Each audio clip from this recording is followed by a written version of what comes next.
So hello guys, welcome to my episode 2। ये episode एक मेरी सीरीज चल रही है on upon of my life. अगर आप लोगों ने पहला एपिसोड नहीं देखा तो वो देख लीजिए ताकि आप कनेक्ट की follow know what the background is. तो जैसा मैंने बताया था कि मैं दिल्ली आया हूँ और with no money, no mobile, कुछ भी नहीं था मेरे पास जब मैं आया था। ऐसे करीब 25 से 20 दिन हो चुके हैं और अभी मेरे पास फोन है और एक प्लेस ऑफ लिविंग है फिलहाल की। और ये चीज मुझे अरेंज करने में अराउंड अराउंड लगभग 20 से 25 दिन लग चुके हैं। और जब भी मैं आया था तो मेरे पास कुछ भी नहीं था और मैंने जिस बताया था कि मैं एपिसोड 2 में बताऊंगा कि मैंने ऐसा कैसे मैनेज किया, कहाँ मैं सोया, कहाँ मैं रहा, मेरे पास पैसे नहीं थे तो मैंने कैसे पैसे अरेंज किए, है ना। तो एपिसोड 1 में मैंने सारी अपनी स्टोरी बताई थी कि फॉर द वाई रीजन कि मैं दिल्ली आया था। और मैं इस एपिसोड में बताऊंगा कि मैं यहाँ पे रहा बस। तो बात यूँ है कि जब मैं आया था स्टेशन पे था और मेरे पास करीब करीब 1,000-1,200 रुपए थे, ऑलमोस्ट 1,000 रुपए तक के। और मेरे पास फ़ोन नहीं था। और दिल्ली जैसे शहर में जो लोग नहीं जानते हैं, उनको मैं बता दूँ कि यहाँ पे चोरी बहुत होती है, फ़ोन लोग छीन के भाग जाते हैं, है ना? तो कोई भी अननोन पर्सन को अपना फ़ोन नहीं देता। अगर हम किसी से माँगेंगे भैया फ़ोन दे दो, कॉल करना है, तो नोबडी विल गिव अनलेस कि वो मुझ पे ट्रस्ट नहीं करता, अनलेस वो मुझे जानता नहीं। ये सही से अनजान आदमी को कोई नहीं देता। बट हमारे यूपी में ऐसा नहीं है, हमारे यूपी में बहुत लोग मददगार होते हैं, दिल्ली में ऐसा नहीं है। तो जब भी हम किसी से फ़ोन माँगते थे कि भैया फ़ोन दे दो, मुझे फ़ोन करना है, घर पे बात करनी है या दोस्त से बात करनी है, कोई भी रीज़न की वजह से, तो 99% लोग मना कर देते थे। 99% लोग। और मैं खुद भी एक इंट्रोवर्ट हूँ, तो इंट्रोवर्ट मैं भी थोड़ा-सा हिचकिचाते थे लोगों से बोलने में। तो फ़ोन तो मिलना मुश्किल था। हाँ, कि just to get people know कि हाँ, मैं सही सलामत में दिल्ली पहुँच गया हूँ, ये भी मुझे इन्फॉर्म करने का कोई ज़रिया नहीं था मेरे पास। तो हुआ यूँ कि मैं स्टेशन आया, स्टेशन के बाद स्टेशन पे तो आ ही नहीं सकते थे। स्टेशन के बाद मैं आया सीपी, राजीव चौक, ₹11 दे कर के। और अब पहले तो यहाँ आया था, मेरे पास बैग था, दोनों बैग में कपड़े थे, कंबल-वंबल था, थोड़ा भारी था बैग, दिन भर बैग लेके टहलना, है ना? पहले आए थे हम, रात भर सोए नहीं थे, ट्रेन से आए थे, रात में बैठे थे, तो रात भर सोए नहीं थे। पहले आए, सीपी आए, फिर थोड़ा-सा टहला खूब हमने, इसके बाद पार्क में गए, 2 घंटे सोए। पार्क में सेंट्रल जो पार्क है सीपी का।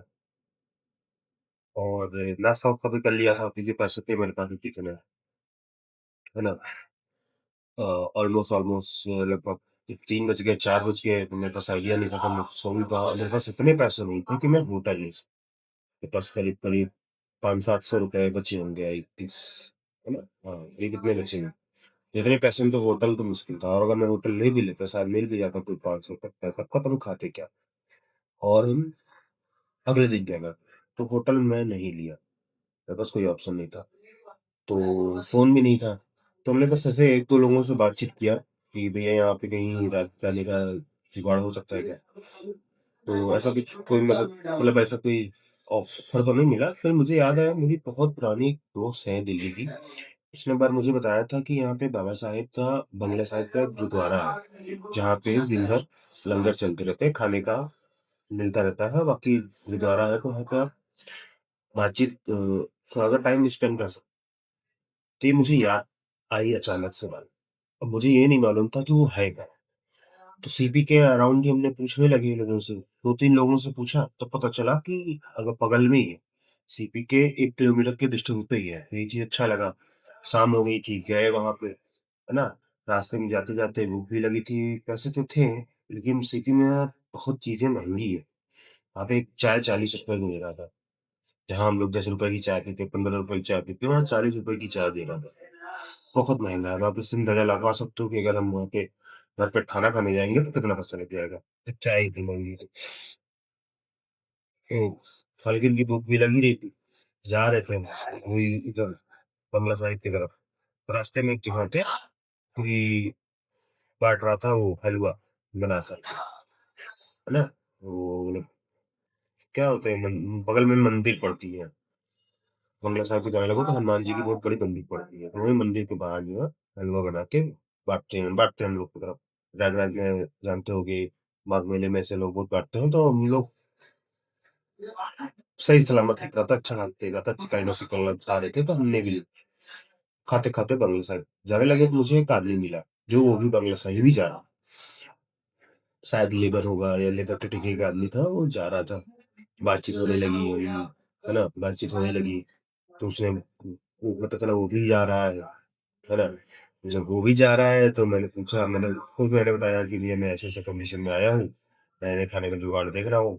तो उसने मुझे बताया कि वहाँ पे जाओ, वहाँ पे खाने की कोई दिक्कत नहीं है, और लंगर चलता रहता है, 24 घंटे चलते रहते हैं, तो कभी भी कुछ भी खाओ, कोई मनाही नहीं। और उसी ने मुझे बताया तो वहाँ पे आपको रहने का भी सिस्टम मिल सकता है, रहने का भी जुगाड़ हो सकता है।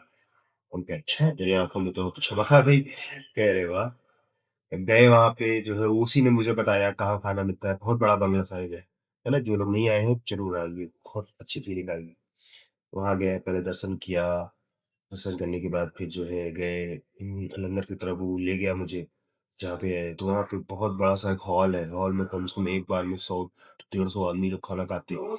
और ऐसा भी नहीं है कि बहुत गरीब तबके के लोग या लेबर कैटेगरी के लोग खाते हैं, बड़े बड़े लोग खाते हैं। मतलब गुरुद्वारा में क्या है कि जो भी लोग आते हैं दर्शन करते हैं, उनको प्रसाद के रूप में लंगर खाना उनके लिए कंपलसरी है, तो वहाँ पे आके खाते हैं। तो पहले तो मैं सोच रहा था गरीब दुखिया टाइप के लोग खा रहे होंगे, है ना, जो रोड साइड सोते होते उस टाइप के लोग होंगे, और मैं अंदर से इच्छा नहीं थी कि मैं उस टाइप के लोगों के साथ खाऊं, या उस काइंड ऑफ पीपल के तरीके में ट्रीटेड भी।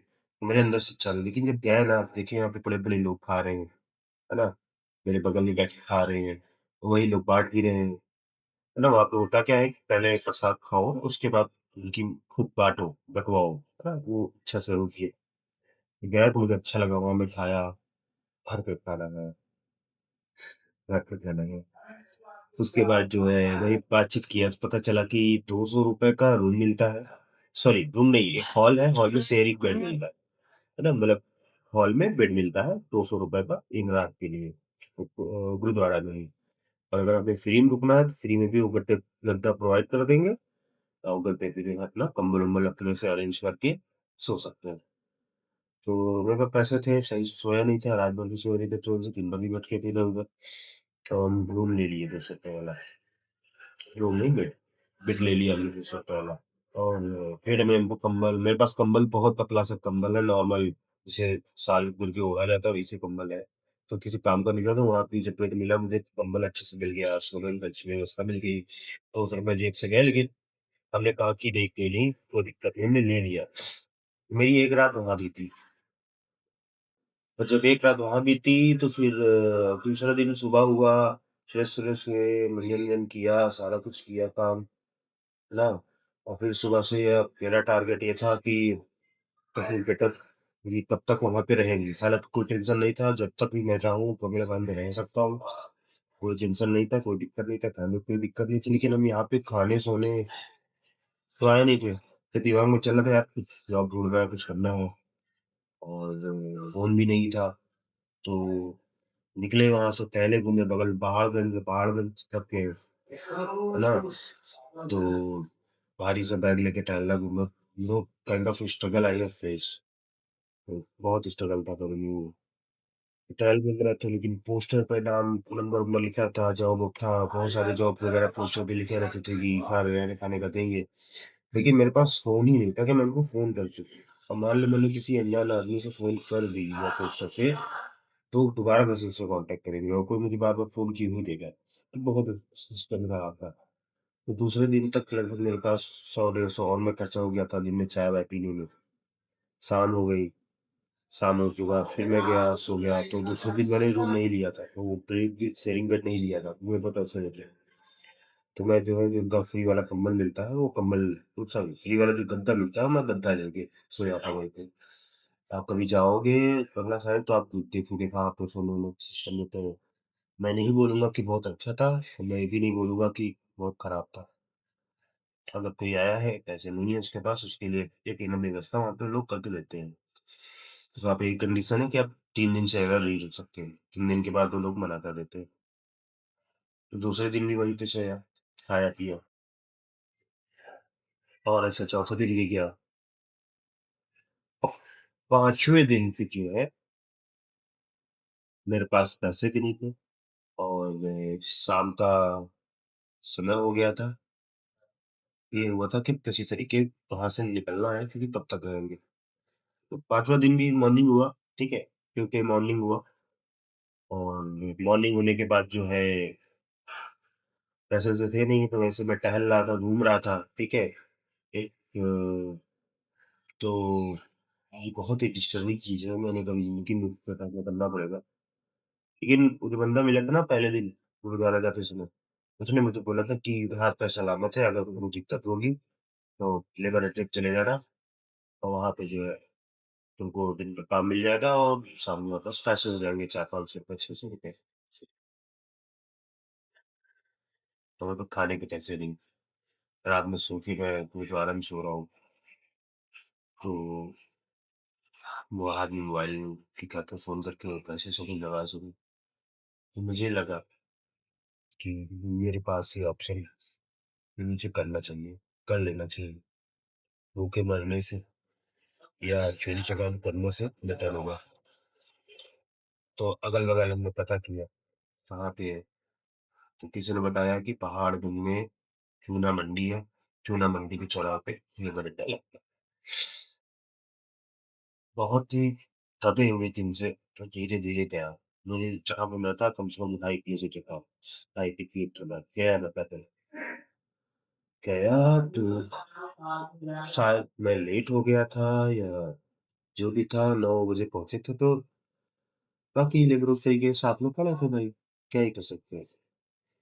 लेकिन मुझे कोई नहीं मिला, या मुझे पास वो स्किल नहीं थी कि मैं जब आए थे ठेकेदार तो मैं जाऊं उनसे मैं काम मांग लिया। तो आई वॉज फेल, वहां पे भी मैं फेल ही होगा, ठीक है। तो फिर वहां से जब 10 बज गए, 11 बज गए, तो वहां से हटने लगा, हम सब लोग जाने लगे, जितने लेकर बचे उनसे कुछ जाने लगे, फिर हम भी चले गए। वापस आते समय अब क्या करूं, यही ऑप्शन था कि गुरुद्वारा ही जाऊं। भूख लगी थी, खाना वही भी मिलता है भाई फ्री में, तो वही गया तो जा ही रहा था, राजस्थान था। तो मेरे पास पैसे थे, तो मैंने जो है 10 रुपये मेरे पास जेब में पड़े थे, तो चलो चाय पीते, चाय पिए, चाय पिए, फिर बगल में जो है एक मोबाइल की दुकान थी, मोबाइल की दुकान पे गया, उसको मैं अपना टूटा हुआ फोन दिखाया, जो मेरे पास फोन था ना, वो मतलब एक्चुअली हुआ क्या था, लखनऊ में था मेरा फोन, तो मैं तो जो यूज कर रहा था वो मुझसे फोन पानी में चला जाता है, और उसमें 2600 रुपये मांग रहा था बनाने को, जो कि मेरे पास नहीं थे, तो मैं नहीं बनाया था, तो वो मेरे को बैग में पड़ा हुआ था। तो गया फोन पे उसको दिखाया दुकानदार, तुम पहले को ये फोन है, उसने बोला 3,000 रुपये लगेंगे बनाने में। तो हमने उसको कंडीशन बताई, भैया इस कंडीशन में आया, मेरे को पैसे नहीं है, अगर आप इसको ले लो, आप इसको बनवा के बेच लेना, मुझे कुछ पैसे दे दो। तो वो 2-3 मिनट सोचा, और करना तो नहीं चाह रहा था, लेकिन जस्ट फॉर माई हेल्प उस बंदे ने, पहाड़ में दुकान है, मैं चाहूंगा कि आप लोग भी जाओ, उसकी सेल्स वेल्स बढ़ाओ, क्योंकि बहुत बढ़िया आदमी था वो। पहाड़गंज में पिलर नंबर 1 के पास उसकी दुकान है। तो उसने मेरा फोन लिया, 1,000 रुपये दे रहा था मुझे फोन के बदले, और मेरे दिल में बहुत अच्छा लगा, क्योंकि मेरे पास 4 दिन पैसे नहीं थे, मेरे लिए 100 रुपये बहुत बड़ी बात है, वो मुझे 1,000 रुपये दे रहा था, तो हमको बहुत अच्छी लगी। मैंने उसको किसी तरीके निगोशिएट करके उसको मैंने 1500 मिलाया, है ना, तो उसने मुझे 1500 देने का रेडी हो गया। अब फिर मैंने उसको बोला कि ठीक है भैया, आप मुझे एक फोन दे दो कोई बटन वाला, एटलीस्ट बटन वाले फोन से मैं लोगों को कांटेक्ट कर पाऊंगा, कॉल तो कर पाऊंगा। तो वो मुझे जो है एक सेकंड, अरे वो वाला फोन तो है ही नहीं मेरे पास, बैग में पड़ा हुआ है, वो बैग रूप में है। उसने मुझे पहले बोला 1,000 रुपये का फोन आएगा बटन वाले, 700 का आएगा, 800 का। हम बहुत रिक्वेस्ट करने के बाद उसने मुझे पुराना सा सैमसंग का फोन जो है, मैं फोटो लगा दूंगा, सैमसंग का फोन उसने मुझे पुराना सा दिया, जिसमें टच फोन है, लेकिन वो में इंटरनेट वगैरह नहीं चलता, नेट नहीं चलता, बस कॉलिंग ही हो सकती है उसमें, और सिर्फ जियो का सिम भी नहीं लगेगा उसमें, किसी दूसरे कंपनी का सिम लगेगा। तो फॉर्चुनेटली मेरे पास वीआई का सिम था, तो उसको मैंने फिर वो मुझे फ़ोन दिए ₹500 का और ₹1000 मुझे उसने कैश दिया बदले में मुझसे फ़ोन लेकर के। तो जिसके पास 5-6 दिन से पैसे नहीं थे, फ़ोन नहीं था, जिसमें मेरे पास वो बटन वाला फ़ोन ना, मतलब बटन नहीं टच वाला फ़ोन था लेकिन इंटरनेट है, मेरे पास वो फ़ोन इस समय बहुत, बहुत, बहुत, बहुत कीमती लग रहा था, बहुत कीमती लग रहा था। तो उससे मैंने फ़ोन लिया, पैसे लिए वो फिर आए पहले एक जगह चाय दिए खुल के, फिर कहने मतलब कि चाय, बिस्किट 2-3 आइटम खाए पिए अच्छे से और उसके बाद फ़ोन लगाया दोस्त को। बस उससे बातचीत किया, बताया हाँ, सही सलामत पहुँचाया हूँ, ये वो दुनिया भर की बातें। और फिर उसके बाद मैं पहाड़गंज में था, जब लेबर के लिए काम करने गए थे। मुझे रास्ते में एक पोस्टर दिखा था, जहाँ पे लिखा था कि शादियों और पार्टियों में काम करने के लिए लड़के की ज़रूरत है, लड़के-लड़कियों की। डेली का 500 से ₹1000 के बीच में वो डेली पेमेंट देगा, रहने-खाने का सिस्टम देगा। ये पोस्टर मैंने देखा था और मुझे तो मालूम नहीं था कि अगले घंटे में मेरे पास फ़ोन आ जाएगा, तो इसलिए पोस्टर का नंबर वगैरह मैंने नोट नहीं किया था। जब मेरे पास फ़ोन आया, दिमाग लगा मैं फिर जाऊँ उसी के पास, है ना? फिर जाऊँ उसी पोस्टर वाले के पास। तो मैं फ़ोन लिया, चाय पिया और फिर गया। 1.5 किलोमीटर फिर पैदल गया, उसी पोस्टर के लिए। क्योंकि मेरे पास फ़ोन आ गया था, फ़ोन से कॉलिंग वगैरह ऑन हो गई थी। तो 1.5 किलोमीटर फिर पैदल गया, उस पोस्टर पे कॉल करने के लिए, वो पोस्टर का नंबर लेने के लिए। सो वहाँ उसकी भी एक अलग कहानी है। वहाँ गए, उसने मुझे ट्रैप कर लिया, उसने मुझे फँसा लिया, है ना? आने नहीं दे रहा था। फिर पुलिस-वुलिस बुला के मुझे वहाँ से निकलना पड़ा था, मारा-पीटा भी उसने मुझे, है ना? और बहुत कांड हो गया था जनकपुरी ईस्ट मोड़ जो था उसका। तो उसकी भी एक अलग कहानी, उसकी मैं एपिसोड 3 में कहानी बताऊँगा, है ना? तो ये एपिसोड 2 के लिए फिलहाल ये है कि 5-6 दिन मेरे पास ऑलमोस्ट 7-8 नहीं 6 5-6 दिन बीत चुके थे, जहाँ पे मैं बिना बंधन घूमता रहा था, लेकिन मेरे पास एक बटन वाला फ़ोन आ गया था। और अब इसको बाकी चीज़ के लिए एपिसोड 3 के लिए रखते हैं। एपिसोड 3 में मैं आपको बताऊँगा कि कैसे मैं वहाँ इस ट्रैप में फँस गया था, जो कि उस पोस्टर में मैंने कॉल किया, मैं गया, उसके ट्रैप में फँसा, उसके लिए मैंने काम भी किया और उल्टा मुझे आने नहीं दे रहा था, वो एक अलग कहानी है। तो उसको मैं एपिसोड 3 में बताऊँगा। फिलहाल 2 के लिए एपिसोड 2 भी यहीं पे फिनिश करते हैं। बहुत ज़्यादा लंबी वीडियो हो गई है और थैंक यू गाइस। अगर आप इंटरेस्टेड हो मेरी स्टोरी से तो प्लीज़, अभी मेरे पास वीडियो कुछ भी नहीं है, सिर्फ मैं 1 टू 1 चीज़ें बता रहा हूँ। क्योंकि उस समय फ़ोन नहीं था कि मैं आस-पास की चीज़ों को रिकॉर्ड कर सकूँ। थोड़ा मैं 2-3 एपिसोड के बाद मेरे पास ये स्टोरी आ जाएगी कि मैं लाइव चीज़ों को बताऊँगा, तो लाइव में मैं फुटेज वगैरह रिकॉर्ड कर लूँगा बैकग्राउंड की। अभी मेरे पास फ़ोन था नहीं, तो मैं कुछ भी प्रीवियस कहानी बता सकता हूँ, विजुअल्स कुछ नहीं दिखा सकता। तो ये थोड़ी-सी स्ट्रगल है, बाकी एपिसोड 3 में मैं आपको बताऊँगा कैसे मैं वहाँ ट्रैप से निकला और कैसे मेरी लाइफ सुधरी। फिलहाल कंडीशन मेरी ये है कि मेरे पास लैपटॉप है, एक अच्छा लोकेशन है रिकॉर्ड करने के लिए, मोबाइल है, ईयरफ़ोन है, इंटरनेट है और अगर एपिसोड 1 देखा होगा उसमें कितनी खराब क्वालिटी की वीडियो है, कितनी खराब क्वालिटी की वॉइस है और इसमें काफ़ी कुछ बेटर हो गया है।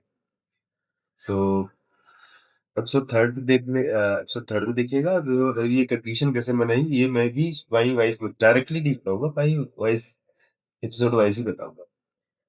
और मेरे भी करेंट्स आगे के प्लान क्या है और मैं महीने के कम से कम 1 से डेढ़ लाख रुपए जब तक नहीं बना लूँगा ना, तब तक चैन से नहीं बैठूँगा, चैन से नहीं सोऊँगा और यही मेरा टारगेट है और मुझे लगता है कि स्टार्टिंग ऑफ फरवरी ये चीज़ मैं कर लूँगा। मैं कम से कम महीने का 1 लाख रुपए कमाने लगूँगा। मैंने सारे प्लान्स बना लिए हैं, सारे एग्जीक्यूशन बना लिए हैं, सारा कुछ प्लान हो चुका है। थैंक यू वॉचिंग के लिए। मिलते हैं 3rd एपिसोड में। 1-2 दिन में वो भी अपलोड कर देंगे। Thank you guys.